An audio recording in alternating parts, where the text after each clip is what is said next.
Naku, wala na palang itlog. Bunso, gumising ka na dyan. Bumili ka ng itlog.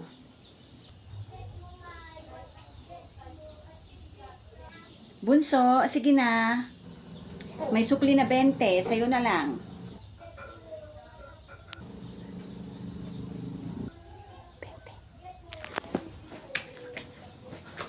Akin na po, Nay.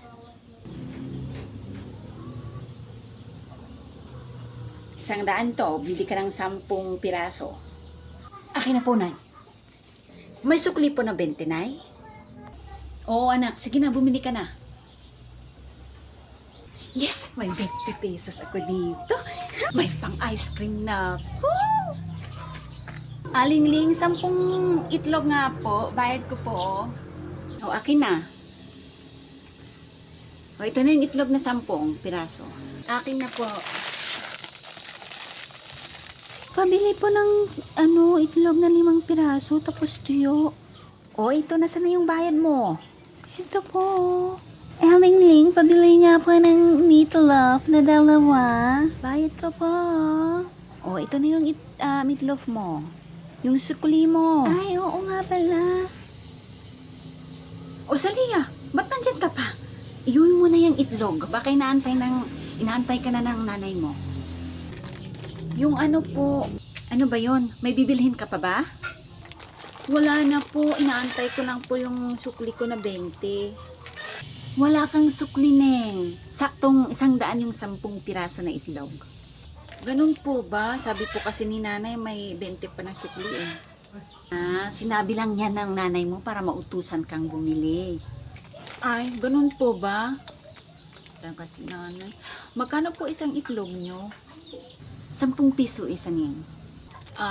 Okay. Sige na po, alis na po ako. O sige, Neng. Inisahan ako ni nanay Sabi niya may sukli pa na 20. Wala pala. Uy, si Mimi yun Mimi, saan ka pupunta? Ay, ikaw pala. Pupunta ako sa tindahan, bibili ako ng itlog. Itlog? Oo. Ilang itlog bibilhin mo? 3. 3? Bumili ka na sa akin para hindi mo na kailangan pang pumunta sa tindahan. Oo, sige, kasi tinatamad ako na pumunta sa tindahan. Ang layo eh. Oh, ito na yung itlog Bali 30 na to kasi 10 piso isang piraso. Ito yung bayad ko 30. Halika na, umuwi na tayo. Sabay na tayo na umuwi.